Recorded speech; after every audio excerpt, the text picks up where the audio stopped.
സമരം ചെയ്യുന്ന തോട്ടം തൊഴിലാളികൾക്കെതിരെ സർക്കാരിന്റെ ഭീഷണി. സമരം പിൻവലിച്ചില്ലെങ്കിൽ പോലീസിനെ ഇടപെടുത്തുമെന്ന് ആഭ്യന്തരമന്ത്രി രമേശ് ചെന്നിത്തല.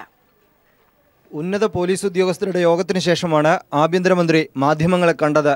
തോട്ടം തൊഴിലാളികളുടെ സമരത്തിൽ പോലീസ് ഇടപെടുന്നതിന് സാഹചര്യം ഒരുക്കരുതെന്നായിരുന്നു മുന്നറിയിപ്പ്.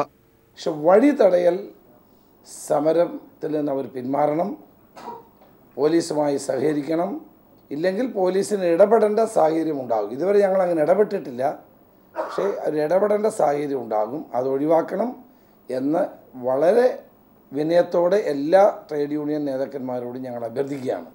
കാരണം അങ്ങനെ ഒരു മണിക്കൂറുകളും ദിവസങ്ങളും ആളുകൾക്ക് ബുദ്ധിമുട്ടുണ്ടാകുന്നത് ഗവൺമെൻറ്റിന് കയ്യും കെട്ടി നോക്കി നിൽക്കാൻ സാധ്യമല്ല. തോട്ടം തൊഴിലാളി സമരം സർക്കാരിനെതിരായ സമരമായി മാറുന്നുവെന്നാണ് ആഭ്യന്തര വകുപ്പിന്റെ വിലയിരുത്തൽ. സമരം നീണ്ടുപോകുന്നത് തദ്ദേശ തെരഞ്ഞെടുപ്പിൽ പ്രതിപക്ഷത്തിന് ഗുണം ചെയ്യും. ഈ സാഹചര്യത്തിൽ കൂടിയാണ് ആഭ്യന്തര വകുപ്പിന്റെ അടിയന്തര ഇടപെടൽ. ചൊവ്വാഴ്ച പ്രശ്നപരിഹാരത്തിന് മുഖ്യമന്ത്രിയുടെ നേതൃത്വത്തിൽ ഉന്നതതല യോഗം ചേരും. News bureau, Thiruvananthapuram.